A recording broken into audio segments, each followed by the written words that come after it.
Only one question of lesson Women and Reforms left. That is, why were Jyoti Rao Phule and Ramaswamy Nekar critical of national movement? Did their criticism help the national struggle in any way? इसका मतलब है कि दोनों ज्योति राव फुले and EV Ramaswamy दोनों ही national movement को लेके कहीं ना कहीं उसको क्रिटिसाइज कर रहे थे, नेशनल मूवमेंट को नहीं तो उसमें कैसे डिस्क्रिमिनेट हो रहे थे लो कास्ट पीपल, उस चीज को वो क्रिटिसाइज कर रहे थे। तो क्या उनके इस क्रिटिसिज्म का कुछ बाद में फायदा हुआ, हमने इसमें ये बताना, ठीक है। तो फर्स्ट ऑफ ऑल तो आप दोनों के बारे में अलग अलग बता सकते हो क्योंकि दोनों के व्यूज डिफरेंट थे। तो you will start like this, Jyotirao Phule and Ramaswamy Nekar were critical of the national movement in their own ways, in their own times लिख दो, in their own times क्योंकि दोनों के different times हैं। तो आप लिखो Jyotirao Phule and Ramaswamy Nekar were critical of the national movement in their own times. So firstly you will write about Jyotirao Phule and then you will write about E.V. Ramaswamy और बाद में आपने इसको compare करना है कि क्या फायदा क्या हुआ इनके क्रिटिसिज्म का, ठीक है। तो first of all Jyotirao Phule के बारे में आप बताओगे, is it clear? How to start? Jyotirao Phule and E.V. Ramaswamy were critical of national movement in their own times. No, first Jyotirao Phule was critical of nationalism. Jyotirao Phule was critical of nationalism preached by upper caste. Jyotirao Phule was critical of nationalism preached by upper caste. कौन उसका प्रचार कर रहे थे nationalism का? अपर caste people. Jyotirao Phule was critical of nationalism preached by upper caste. You can write in points, it will be easy to learn. He advised to Shudras, Muslims and Parsis. Advised Shudras, Muslims, Parsis youth to come together for the progress of the nation. Advised Shudras, Muslim, Parsi youth to come together for the progress of nation. Next, he called upper caste outsiders. You know it very well ना, फूले इनको क्या कहते थे?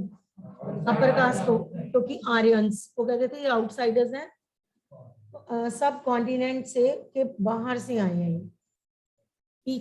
फूले called upper caste outsiders who use their power to oppress या to dominate the indigenous people, who use their power to oppress या फिर आप dominate भी कह सकते हो, to dominate the indigenous कौन थे? lower caste, who use their power to dominate indigenous people. indigenous किसको कहते थे? ज्योतिराव फूले लोअर कास्ट को कहते थे, ये थे ओरिजिनल इनहैबिटेंट्स ऑफ इंडिया। जो आर्यंस हैं वही आके अपर कास्ट बने हैं एंड आर्यंस को वो कहते थे आउटसाइडर्स हैं। तो कहते हैं अपर कास्ट आउटसाइडर होके आके इंडिजिनियस के साथ डिस्क्रिमिनेट कर रहे हैं, तो वो तो इस बात के अगेंस्ट थे ना ज्योतिराव फूले। और उन दिनों नेशनलिज्म का प्रचार भी कौन कर रहे थे? Upper caste people. तो इन चीजों से वो नाराज थे। Next, E.V. Ramaswamy, you have to write about both ना। ज्योतिराव फूले के बारे में हमने लिखा ना, E.V. Ramaswamy. E.V. Ramaswamy became the member of Congress but left it. Member बने, कांग्रेस के क्या बन गए थे? E.V. रामास्वामी मेंबर, बट छोड़ भी दिया। ऐसा क्या देखा उन्होंने वहां पे भी डिस्क्रिमिनेशन देखा.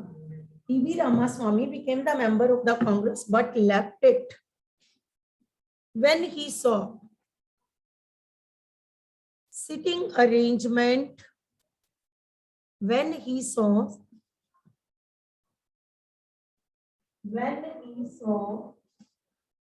sitting arrangement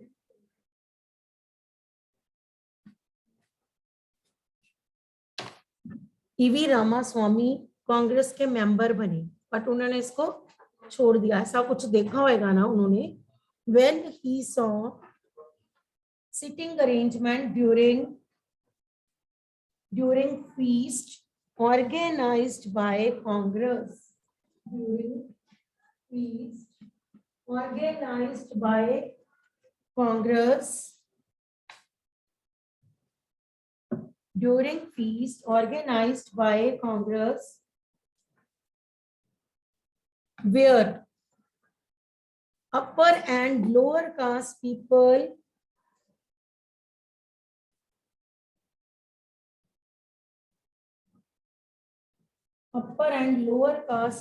were not allowed to sit together.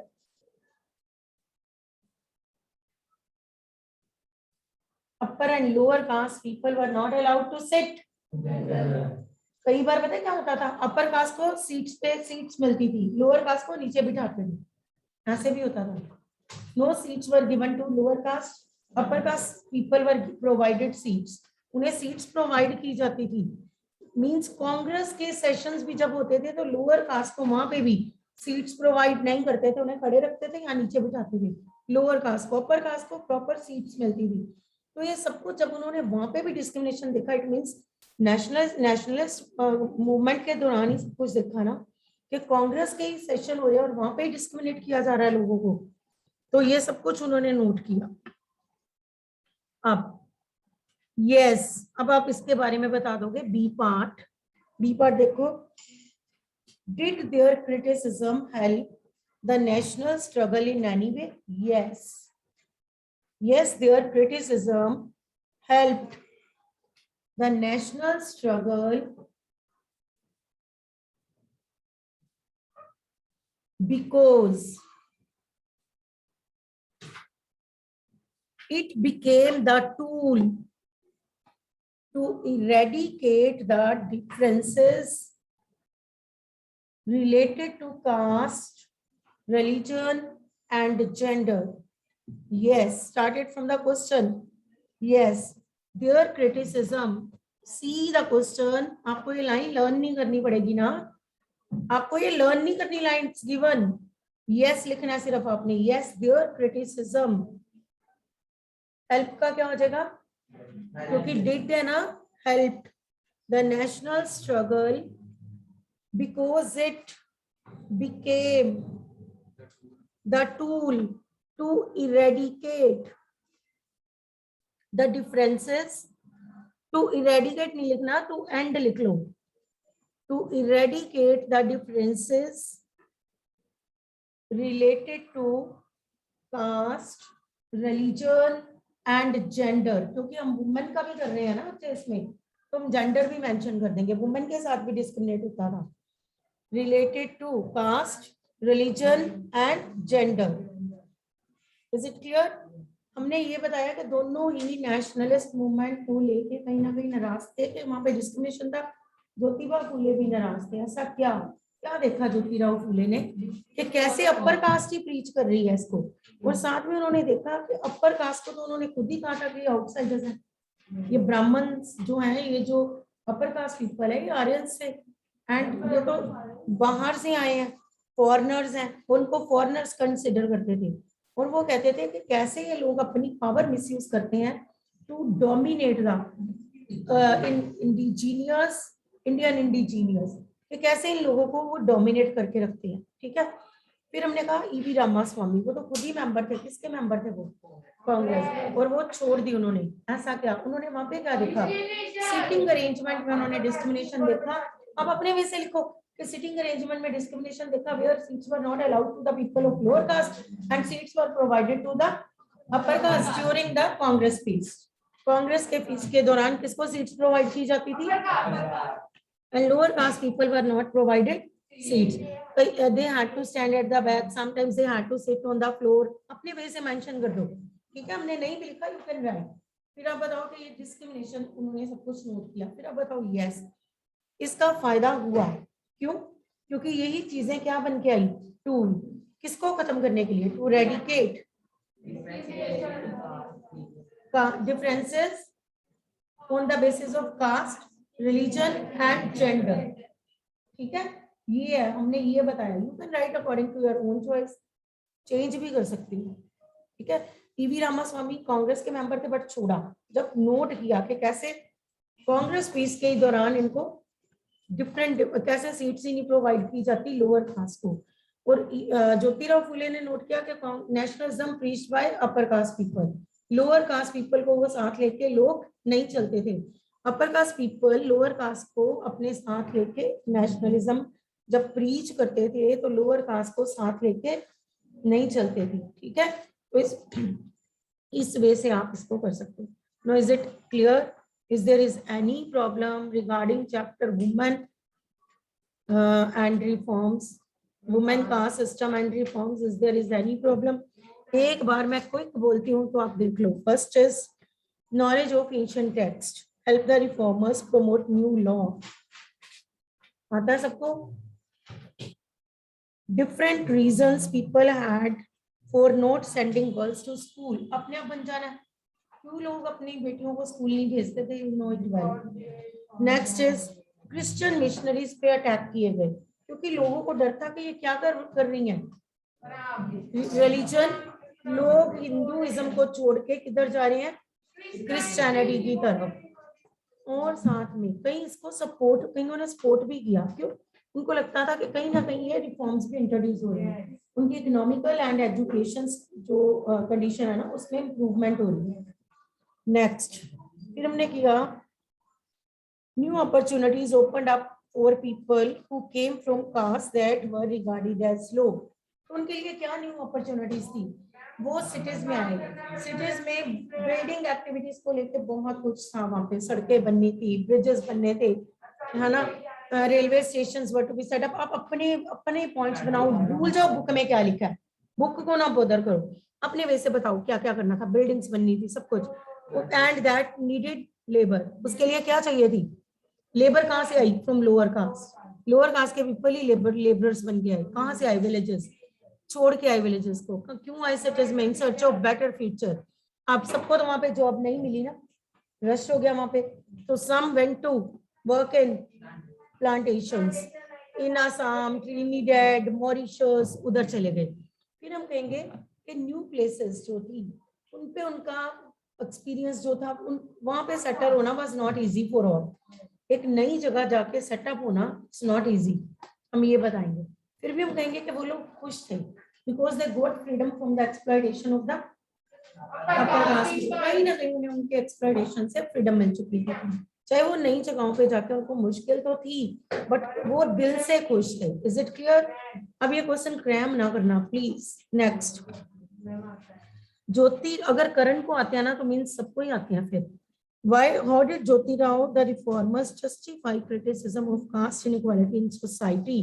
कैसे उन्होंने कास्ट इनइक्वालिटी को लेके कैसे उन्होंने इसको क्रिटिसाइज किया, कैसे इसको जस्टिफाई किया कि ये नहीं होना चाहिए?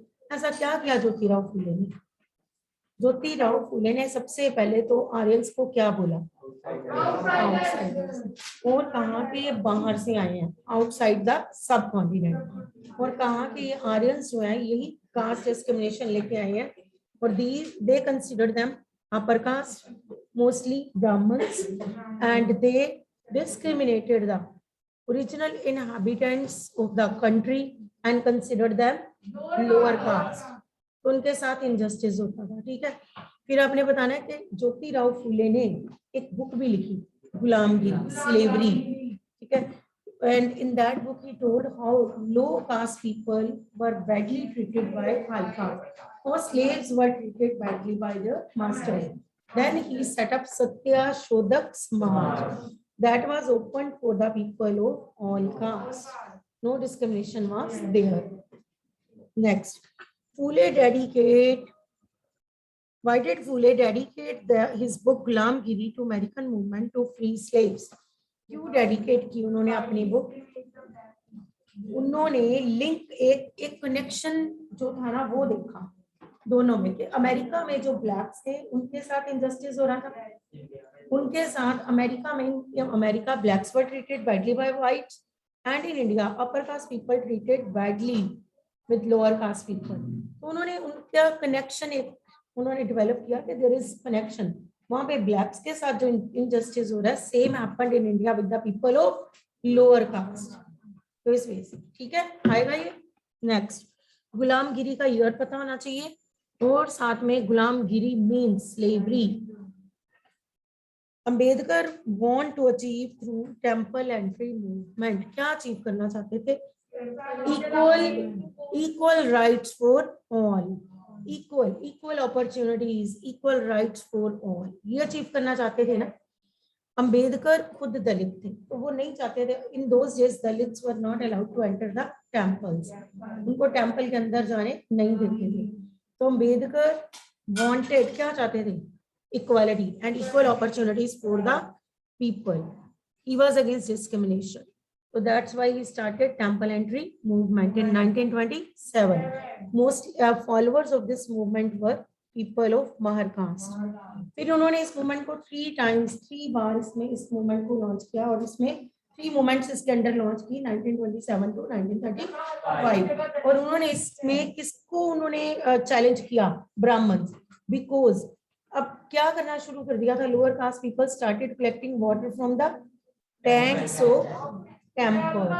In this way they challenged the Brahmins, upper caste people, उनको चैलेंज किया and demanded equal rights for all, सबके लिए इक्वल राइट्स मांगे, लोअर कास्ट एंड डिस्क्रिमिनेशन को बंद करने के लिए बोला। Is it clear? तो मीन तो ये है ना, टेंपल एंट्री मूवमेंट क्यों, क्या मतलब था उनका, क्या मतलब था? Equal jobs, equal rights and equal opportunities for all, he was in the favour of equal opportunities, equal rights for all, इसलिए स्टार्ट की थी ना टेंपल एंट्री मूवमेंट। ईयर पता होना चाहिए, इसके पार्टिसिपेंट्स पता होने चाहिए। इस मूवमेंट के अंदर कितनी और मूवमेंट्स लॉन्च की? 3, 1927 टू 35। और इसमें उन्होंने चैलेंज किसको किया? अपर कास्ट को, हाँ ब्राह्मण से। क्या, कैसे चैलेंज किया? क्योंकि उन्होंने अब क्या करना शुरू कर दिया लोअर कास्ट पीपल ने, तो इट्स नॉट टफ ना। नेक्स्ट, अभी मैंने करवाया Jyotirao Phule and Ramaswamy Naicker critical to national movement. तो वो थे क्योंकि नेशनल मूवमेंट में कहीं ना कहीं डिस्क्रिमिनेशन हो रहा था with the people of lower caste. Jyotirao Phule ने नोट किया, आप अपने वैसे लिखना है, नोट किया कि nationalism preached by only upper caste people, तो वो लोअर कास्ट को साथ लेके नहीं चलते थे। तो फिर एक तो आपने ये बताना, फिर आपने बताना ज्योतिराव फूले वैसे भी उनको क्या कंसिडर करते थे अपर कास्ट को? आउटसाइडर्स, और वो उनको लगता था कहीं ना कहीं आउटसाइडर्स जो हैं वो इंडिया में आके ओरिजिनल इनहैबिटेंट्स को अपनी पावर के साथ कहीं ना कहीं डोमिनेट कर रहे हैं, and he was against this domination. Jyotirao Phule इस डोमिनेशन के अगेंस्ट थे। टीवी रामास्वामी वो तो मेंबर ही थे किसके? कांग्रेस के, बट उन्होंने छोड़ दी। क्यों छोड़ी? क्योंकि उन्होंने वहां पे कांग्रेस पीस के दौरान क्या नोट किया? सिटिंग अरेंजमेंट में प्रॉब्लम। उन्होंने देखा कि लोअर कास्ट लोग जो हैं they were forced to sit on the floor and no seats were given to them, they had to stand at the back, whereas upper caste people were provided seats, यहाँ पे उनको separate बैठाते थे। तो ये सब कुछ उन्होंने वहां पे नोट किया, तो he was against this discrimination। तो एक ये बताना, फिर आपने कहना यस इसका फायदा हुआ क्योंकि यही बाद में टूल बने, यही उनका क्रिटिसिज्म जो था यही टूल बना, एक वेपन बना जिससे कि कास्ट डिस्क्रिमिनेशन या फिर आप जेंडर या फिर रिलीजन के अगेंस्ट अगर कुछ भी डिस्क्रिमिनेशन होता था तो उसको उन्होंने इरेडिकेट किया, खत्म किया।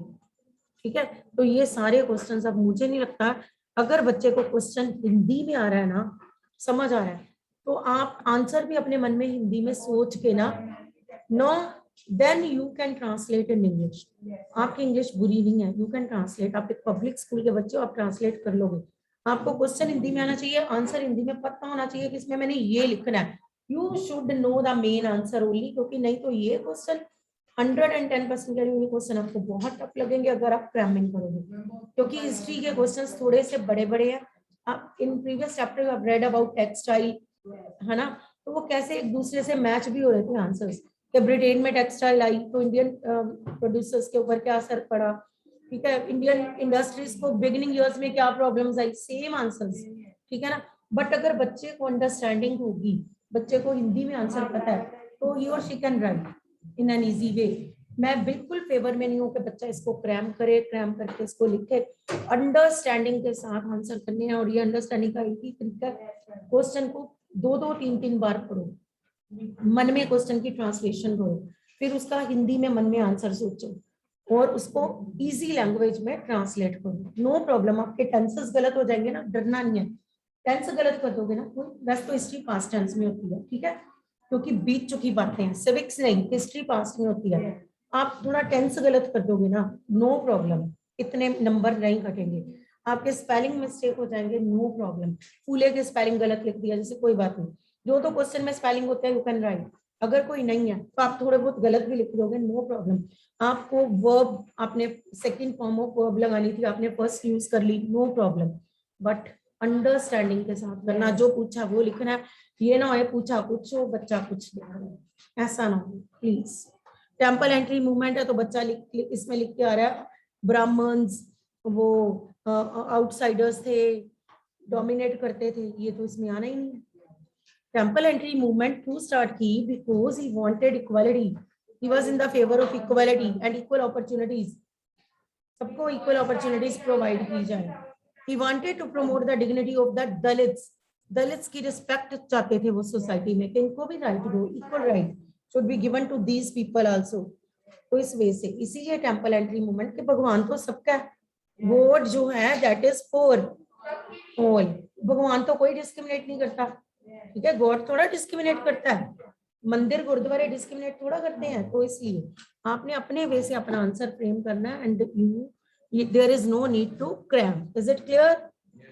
अब हिस्ट्री का हमारा syllabus complete, no complete your copy and I will collect it on Saturday. यहाँ रखवानी है मैंने कॉपी, सैटरडे कॉपीज कलेक्ट होके मेरे पास आ जाएंगी। Now come to your next chapter of this term, that is from civics, understanding criminal justice system. Understanding criminal justice system. In this chapter, you will first of all the outlines. What you have to read in this chapter, पता होना चाहिए इसमें पढ़ना क्या क्या है। Now listen, इसमें role of police, police तो सबने, एक मिनट, आप अपने आसपास पुलिस को कितने फंक्शंस परफॉर्म करते देखते हो? वेट, देखते हो ना बच्चे? आप ट्रैफिक पुलिसमैन को ही देखते हो, आप पुलिसमैन के आपको फंक्शंस बताने हैं, फंक्शंस परफॉर्म्ड बाय पुलिस। तो no need to learn from the book, मैं नहीं करी बुक में से लर्न करो, आप जो जो लाइव देखते हो ना, है ना, आप वो लिखो। नो नीड टू लर्न, आपने रीडिंग बुक से कर लेनी है, बट वाइल राइटिंग आपको फ्री चॉइस है, आप अपने आप जो जो फंक्शंस पुलिस को परफॉर्म करते देखते हो ना, आप वो लिखोगे। Is it clear? एक तो आपने इसमें उनके बारे में पढ़ना है, रोल ऑफ पुलिस, ठीक है। नेक्स्ट इस चैप्टर में आपने पढ़ना है कि पुलिस किस क्या क्या, जैसे पुलिस किसी को अरेस्ट करती है ना, तो क्या उसे भी कुछ रूल्स एंड रेगुलेशंस फॉलो करने पड़ते हैं, वो भी किसी लिमिट में रह के काम करती है। यस, लिमिटेशंस हैं, उसकी भी पावर्स पे लिमिटेशंस हैं, कॉन्स्टिट्यूशन के through there are some limitations. Police अपनी पावर्स मिसयूज नहीं कर सकती। अब ये कौन सा आर्टिकल है जो ये कहता है कि there is limitations? No listen, article 22 of the constitution. अब ये क्या क्या कहता है, लिसन केयरफुली। अगर पुलिस किसी को अरेस्ट करने जाती है तो उसको किन चीजों का ध्यान रखना होता है, कौन से लॉ के अंडर रह के वो ये कर सकती है। किसी को भी अरेस्ट करने जाना है, first of all right to be informed at the time of arrest, ठीक है। Next, arrest of the offence for which the person is being arrested, बंदे को पूरा राइट होता है कि उसको किस क्राइम के अंडर पुलिस अरेस्ट करने आई है, उसको राइट है। ये नहीं है तब ब्रिटिश वाला टाइम कि जिसको दिल किया, ब्रिटिश तो यही करते थे, then India was slave country, ठीक है, इंडिया कॉलोनी थी। तो उस पीरियड में क्या होता था, ब्रिटिश को जिसको दिल करता था, कोई भी, जैसे उनको लगता था कि नेशनलिस्ट मूवमेंट में पार्ट ले रहे हैं, तो जिसको दिल करता था ब्रिटिश 2 years के लिए पर्सन को जेल में डाल सकते थे, ये रूल था तब, ठीक है। British could arrest any Indian without trial for 2 years, ठीक है। बट अब तो हमारी अपनी गवर्नमेंट है, हमारा अपना कॉन्स्टिट्यूशन है, India is we are living in an independent country, in a democratic country. Democracy में तो राइट्स मेन है, civil liberties are given to the citizens. तो इट मींस पर्सन जिसको अरेस्ट करने पुलिस आई है, उसको पूरा राइट है कि उसको क्यों अरेस्ट किया जा रहा है, कौन सा क्राइम के बेस पे उसको अरेस्ट किया जा रहा है। Next listen, right to be presented before a magistrate within 24 hours of arrest। ये नहीं है पुलिस बंदे को अरेस्ट करके अपने पास ही रख लेगी, नो, उसे मैजिस्ट्रेट के सामने पेश करना है within 24 hours। Next, right not to be ill treated or tortured during arrest or in custody। अपनी कस्टडी में, जैसे पुलिस किसी को अरेस्ट करके लेके गई है, उसे पुलिस उस पर्सन को टॉर्चर नहीं कर सकती, अपनी कस्टडी में वो उसे टॉर्चर नहीं कर सकते। Wait, next, confession made in police custody cannot be used as evidence against the accused। अगर कोई पर्सन पुलिस के सामने कुछ भी मान जाता है, पुलिस डरा के मनवा ले पर्सन से, उसने कुछ क्राइम ना किया हो पर पुलिस उसे डरा के मनवा ले, तो पर्सन ने तो डर के भी कह देना yes this is done by me, तो उससे वो एविडेंस नहीं माना जाता पुलिस के, वो उसे मैजिस्ट्रेट के सामने पर्सन का जो भी उसे बताना होता है बिफोर मैजिस्ट्रेट, पुलिस के सामने दिए गए जो भी उसके बयान होंगे क्रिमिनल के, वो एक्यूज, वो उसको एविडेंस के तौर पे नहीं माने जाते। Next, boy under 15 years of age and woman cannot be called to police station only for questioning। 15 साल का बच्चा या उससे छोटा बच्चा एंड वुमेन को पुलिस स्टेशन नहीं बुलाया जाता, can not be called to the police station only for questioning, ठीक है, नहीं बुलाया जाता। तो these rules and regulations police have to follow while arresting the criminals. किसी को भी पुलिस ने अरेस्ट करना, अभी वो क्राइम उसका प्रूफ थोड़ा हुआ है, अभी तो वो कोर्ट के सामने केस जाएगा, then it is decided by the court whether the person is guilty or not। Police नहीं ये डिसाइड कर सकती कि whether the person is guilty or not, this is decided by the court। तो एक तो इसमें आपने ये पढ़ना आर्टिकल 22, ठीक है। फिर इसमें आपने FIR, first information report, first information report.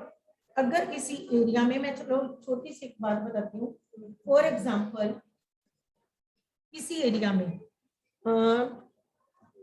आपको के थेफ्ट, चोरी हो जाए, ठीक है, तो जिसके घर में वो हुई, जिसके साथ वो इंसिडेंट हुआ, वो पर्सन क्या लॉन्च करवाएगा, FIR, first information report. By chance वो तो चलो करवा दी, अगर उस घर में वो नहीं रहते, ठीक है, तो फिर उसके बिहाफ पे नेबर में से कोई वो करवा सकते हैं, या फिर वहां पे प्रेजेंट जिसने उस चीज को अपनी आंखों देखा है, कोई विटनेस, वो FIR करवा सकते हैं। अब जब FIR करवाते हैं ना, तो पुलिस एक स्टैंप लगा के पेपर रिटर्न करती है, ठीक है। तो कई बार पुलिस कहती है कि नहीं, ये पेपर पर्सन, कई बार नॉलेज नहीं होती, वो नहीं लेते पुलिस से स्टैंप लगा paper after filling an FIR। तो अगर पुलिस, वो पर्सन का राइट होता है, अगर पुलिस नहीं देती तो person has right to demand, उससे पुलिस से मांगना होता है कि मुझे इसका प्रूफ दो कि आपने मेरी FIR जो मैंने लॉन्च करवाई है वो आपके रजिस्टर में आ गई है, प्रॉपर रजिस्टर हो चुकी है। तो पुलिस उसका एक साइन किया हुआ डॉक्यूमेंट देती है पर्सन को।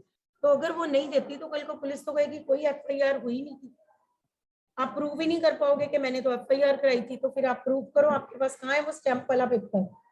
तो पर्सन को पूरा राइट होता है पुलिस से वो स्टैंप लगा पेपर वापस लेने का, तो उसने FIR करवाई। Is it clear?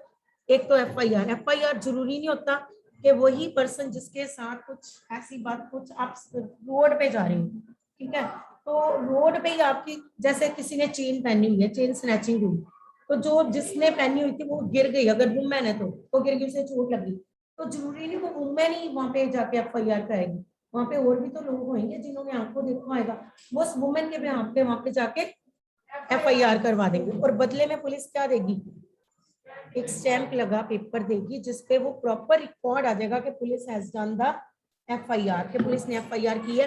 क्योंकि अगर वो डिले होता है, अगर वो पर्सन लेके आएगा तो पुलिस उसको इन्वेस्टिगेट करती है, केस को फिर प्रॉपर इन्वेस्टिगेट करती है। इन्वेस्टिगेट करने के बाद वो जो भी पर्सन होता है, जो भी जिसने भी वो क्राइम किया होता है, उसे स्टैंड बिहाइंड बार। अब वो मैंने आपको रूल्स एंड रेगुलेशंस बताए हैं which police has to follow while arresting the accused, जो भी पुलिस को फॉलो करने होते हैं। अब पुलिस को उस पर्सन को कहाँ पेश करना होता है, मैजिस्ट्रेट के सामने, बिफोर विदिन 24 आवर्स। अब who decided weather the person is criminal और नॉट, जज डिसाइड करता है। वहां पे भी आप कितने एविडेंसेस, वहां पे भी विटनेसेस वहां पे भी होती हैं, तो जज हर दोनों साइड्स को सुनता है, दोनों साइड्स को जज सुनता है, एक तो जिसने क्राइम किया, एक जिसके साथ हुआ, तो वो दोनों को सुनते हैं, विटनेसेस आते हैं, तो फिर दोनों को सुनने के बाद जजमेंट इज गिवन, ठीक है। फिर जजमेंट दी जाती है कि whether the person is guilty और not, this is not decided by the police, ये पुलिस डिसाइड नहीं करती, ठीक है। तो इसमें एक तो आपको पढ़ना है फेयर ट्रायल, क्या इंडिया में ट्रायल फेयर है, यस फेयर है, function of judiciary is fair, यहाँ पे कोई रिच का इन्फ्लुएंस नहीं है, ठीक है, किसी पावरफुल पॉलिटिकल लीडर्स का कोई इन्फ्लुएंस नहीं है, all are equal before law,